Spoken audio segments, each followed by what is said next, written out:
Já estamos de volta com o nosso Manhã da Piedade nesta segunda-feira. Hoje é dia 22 de junho de 2020 e agora é hora do nosso bate-papo, né? A nossa conversa de hoje é sobre o que a ciência tem trazido para nós de descobertas, né, em relação ao tratamento da Covid-19 que é causada pelo coronavírus. Então, sobre este tema, nós vamos conversar com o médico cardiologista. Ele é especialista em clínica geral e intensiva e, claro, né, é pesquisador, que é o doutor Gilson Reis. Ele está conosco, doutor Gilmar Reis, ele está conosco e vai falar sobre uma pesquisa que ele está, junto com sua equipe, desenvolvendo com pacientes em estágios iniciais da doença. Então, vamos conversar com ele online, via videoconferência, como a gente tem feito desde a volta do programa, né? Bom dia, doutor. Seja bem-vindo aqui ao nosso Manhã da Piedade. Muito obrigada por aceitar o convite. Bom dia, Síria. Bom dia, telespectadores da TV Horizontes. Doutor, eu queria que o senhor contasse para a gente como que foi desde o início, né? O que vocês pensaram, como que surgiu a ideia dessa pesquisa e o objetivo inicial dela.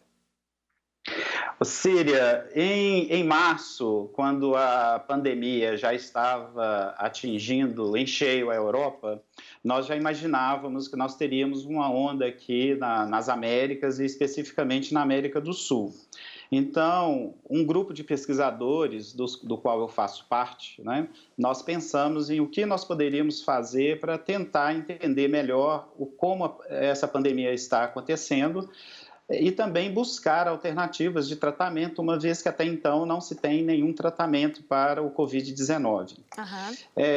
Então, eu desenhei um protocolo de pesquisa, eu fui o coordenador desse projeto, junto com outros colegas, e nós pensamos, naquela época, que a Covid-19 já tinha duas fases bem distintas de doença. Uma, a virose propriamente dita, que é essa nos primeiros dias, e a outra, a fase da complicação imunoinflamatória, que ela sobrevém em alguns pacientes que possuem comorbidades ou risco aumentado. Então, nós fizemos um desenho voltado para a fase virêmica da doença, que é a fase da virose propriamente dita, né? Uhum. Esse desenho, à medida que as semanas e esses meses foram passando, esse protocolo ganhou uma conotação muito importante, não só a nível do nosso país, mas na própria comunidade científica internacional, uma vez que é um dos poucos estudos que estão voltados para esta fase da doença. E a grande maioria dos estudos são voltados para a fase onde os pacientes apresentam complicações. Aí eles são internados e tratados, né? E essa pesquisa ela é exatamente o contrário, ela é voltada para a fase inicial da doença. O que levou o senhor e toda a equipe lá no início a decidirem focar exatamente nessa fase inicial, doutor? A nossa experiência de pesquisadores no tratamento de doenças virais mostram que quando a gente controla as doenças virais na fase inicial, a gente consegue abortar as complicações inerentes a essas doenças. Isso é muito claro na influenza e nós imaginamos que também no coronavírus poderia acontecer a mesma coisa. Então, nós fizemos esse desenho, que nós tivemos também apoio da Universidade de Seattle, né, da Universidade de Washington, em Seattle, e da Universidade McMaster, lá em Hamilton, no Canadá. E nós fizemos esse desenho voltado para essa fase, com o objetivo de tentar evitar que pacientes possam desenvolver as complicações. A hipótese ela é bem simples. Se eu controlo a carga virêmica do paciente, seja diminuindo esta carga virêmica ou até mesmo tratando, é bem possível que a resposta inflamatória ela seja controlada e o paciente não apresente essas complicações tão terríveis que a gente está vislumbrando aí e observando no dia a dia desta pandemia. E como que estão esses estudos? Como que está essa pesquisa atualmente? Em que fase que vocês estão, doutor? Sim, essa pesquisa ela foi aprovada pelo sistema CEP-CONEP, né? Então é uma pesquisa, foi para Brasília, foi aprovada. Esta pesquisa, como eu disse, teve um interesse muito grande da comunidade acadêmica internacional. Sim. E nós conseguimos financiamento da Fundação Bill e Melinda Gates através da Universidade de Washington, numa parceria inédita aqui no Brasil no Covid-19, e nós estamos já iniciando essa pesquisa, já tem em torno de 10 a 15 dias que nós estamos recrutando pacientes. aqui na região metropolitana de Belo Horizonte, e agora também nós vamos desenvolver esse protocolo de pesquisa nas cidades de Montes Claros, de Governador Valadares e também Araraquara, em São Paulo. Então, nós temos um grande número de parceiros que vão participar desse projeto, na tentativa da gente tentar, dentro das opções que nós pensamos ser as mais factíveis de serem avaliadas nessa fase, tentar ver se elas podem contribuir, né, para minimizar esta tão complicada, né, situação que é o Covid-19 dentro das suas complicações que a gente está observando. O senhor falou em recrutamento, né, de pessoas, de pacientes. Como que tem sido esse processo? As pessoas que estão nos assistindo, por exemplo, elas podem passar por uma avaliação para serem aí os possíveis voluntários ou não? Como é que está funcionando, doutor? Pode sim, né? Quem estiver com Covid-19 ou com a suspeita do Covid-19 pode entrar em contato conosco, né? Nós temos contatos onde a pessoa pode entrar em contato e aí nós vamos informar sobre o protocolo de pesquisa, nós vamos dizer como que o protocolo é, como que ele ocorre, quais são as medicações, o tempo, e se a pessoa tiver interesse, só ela manifestar que tem esse interesse e a nossa equipe vai no domicílio dessa pessoa para fazer esta inclusão.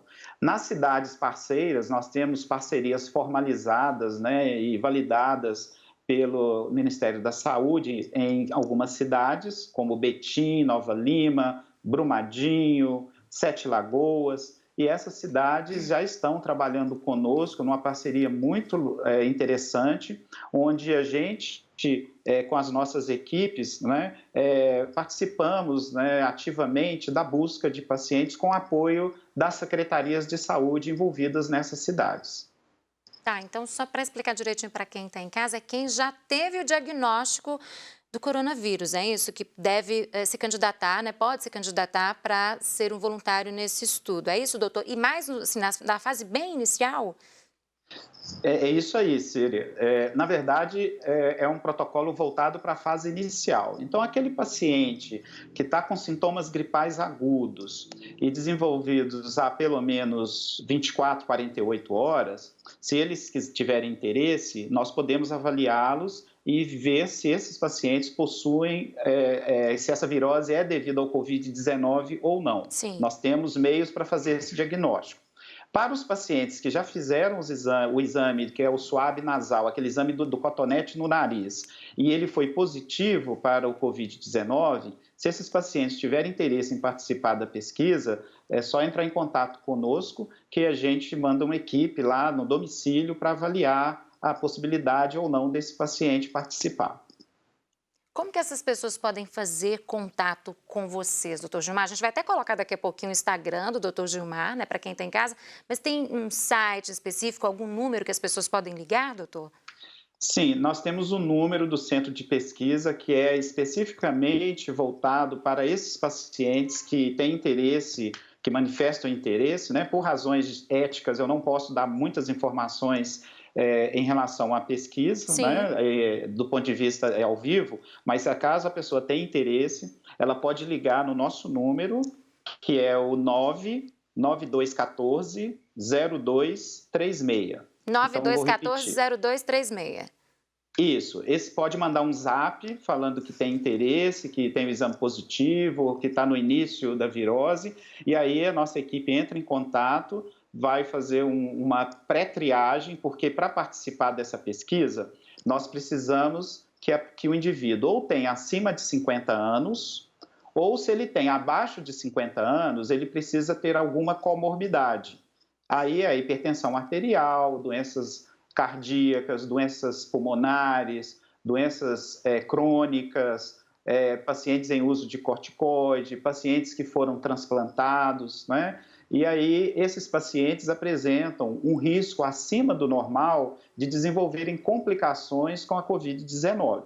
Esse protocolo ele é voltado nesta fase para esse perfil de pacientes. Então, se o paciente tem o Covid-19 nesta fase inicial e apresenta alguns desses critérios, ou da idade ou comorbidades, ele pode entrar em contato nesse telefone, mandar uma mensagem pelas mídias sociais. O telefone está aí na telinha já. A gente colocou o telefone na tela para quem tiver interesse, então, fazer contato com vocês e com toda a equipe, viu, doutor? Isso, isso.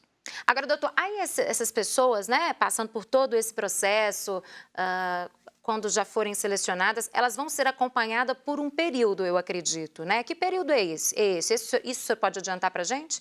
Posso. Essa pesquisa ela foi muito bem planejada e, do ponto de vista de segurança, ela cobre todas as dúvidas que existem em relação a tratamentos com os medicamentos que nós estamos avaliando.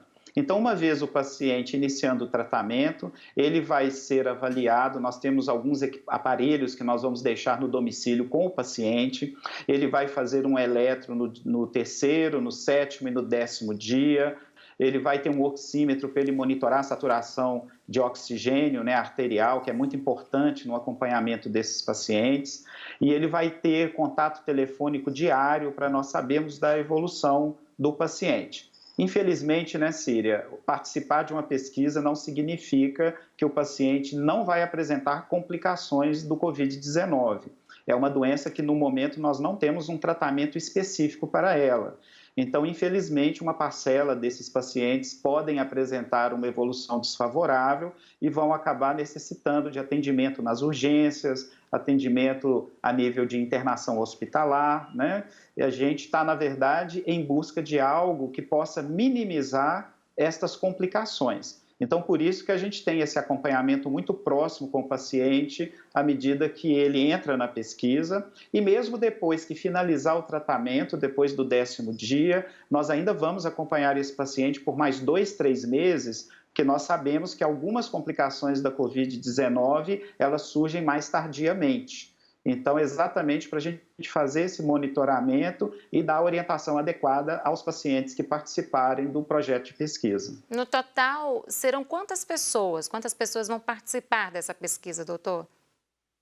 Essa é uma pesquisa que tem um desafio enorme, Síria, porque é uma pesquisa voltada para desfechos clínicos, ou seja, a hospitalização, a evolução desfavorável dos pacientes. Então, para isso, a gente precisa de um número muito grande de pacientes. São em torno de 2.000 pacientes que vão ser avaliados num período aí de 2, 3 meses, ou seja, é um esforço muito grande que nós vamos fazer para tentar incluir o número necessário de pacientes para nós podermos dar uma resposta definitiva do ponto de vista acadêmico, científico, para essas duas medicações que a gente está pensando, que estão no projeto de pesquisa, né? E a gente vê muitos projetos de pesquisa que avaliam um número pequeno de pacientes e muitas vezes eles não conseguem dar as respostas necessárias. Então, por isso, é uma pesquisa que precisa de um número muito grande de pacientes. Número grande mesmo. E a gente, mesmo com todo esse trabalho, com essa quantidade enorme de pessoas, há a possibilidade de falarmos já em prazo para a conclusão dessa pesquisa, doutor? Tudo vai depender, Síria, de como vai comportar os 4 braços da pesquisa que nós vamos avaliar. Então, nós temos 4 opções de combinações de tratamento nessa pesquisa. Nós temos análises, né, nós seguimos um padrão internacional de condução da pesquisa. Então, nós temos um comitê de monitoramento de segurança, né, dos pacientes, que é independente da pesquisa, composto de cientistas de renome internacional, né, tem cientistas dos Estados Unidos, do Brasil, do Canadá nesse grupo. Eles periodicamente nos falam se nós devemos continuar ou não com a pesquisa. E, além disso, nós temos uma análise interina já programada para quando nós tivermos em torno de 400 a 500 pacientes incluídos, outra programada em torno de 1.000 pacientes, e pode ser que neste momento, nessas análises, dependendo dos resultados, elas são feitas por grupos independentes do grupo nosso, né? Eles chegam e determinam para a gente interromper ou a pesquisa ou algum braço devido a ou não necessidade de continuar ou algum braço da pesquisa que possa estar demonstrando um resultado surpreendentemente bom, né, durante a fase da execução da pesquisa. Então, tudo vai depender, na verdade, dessas análises interinas. É um protocolo que ele é previsto para finalizar em 3 meses, mas pode ser que ele termine antes. Sim, tudo vai depender do andamento desse processo de agora em diante, então, né, doutor? Muito obrigada por participar conosco, por conversar, esclarecer quem está em casa sobre um assunto tão importante como esse, né? Se investirmos mais em pesquisa, com certeza estaremos mais próximos de controlar essa situação aqui no Brasil, né? Não só aqui no Brasil, por todo o mundo. Muito obrigada mais uma vez e um bom dia. Eu que agradeço, Cília. Bom dia. Bom, nós conversamos então com o Dr. Gilmar Reis, que é cardiologista, é pesquisador sobre essa pesquisa tão importante aí, né, com o objetivo de ajudar as pessoas que estão na fase inicial da Covid-19, né? E agora é hora de mais informações exatamente sobre o coronavírus, exatamente do Covid-19. Vamos voltar à redação da Rede Catedral de Comunicação Católica, onde está o repórter Leonardo Apolinário, Léo Apolinário, né? Ele que traz mais informações, então, sobre a atualização mais recente da Secretaria de Estado de Saúde sobre os números da Covid-19 em Minas Gerais. Que informações são essas, hein, Léo? A Secretaria de Estado de Saúde acaba de divulgar um novo boletim epidemiológico. Vamos primeiro Minas Gerais.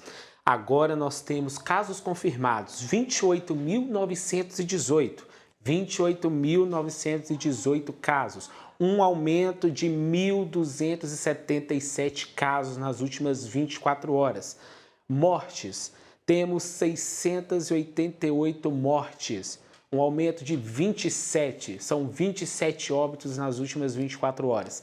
Belo Horizonte, agora nós temos 4.332 casos confirmados. Só de ontem para hoje foram 345 novos casos. Mortes continuamos, por enquanto, com 96. 96 mortes, quase 100 mortes já em Minas Gerais. Hein? Os números estão crescendo cada vez mais. Léo, muito obrigada pela participação e até a próxima. Até. E você aí de casa, continue conosco, porque agora nós vamos para um rápido intervalo comercial. Como eu disse, é bem rapidinho, porque no próximo bloco nós vamos conhecer um pouco mais da história e também das ações de uma paróquia aqui na capital mineira. Fica aqui no bairro Coração Eucarístico. Daqui a pouquinho eu volto já.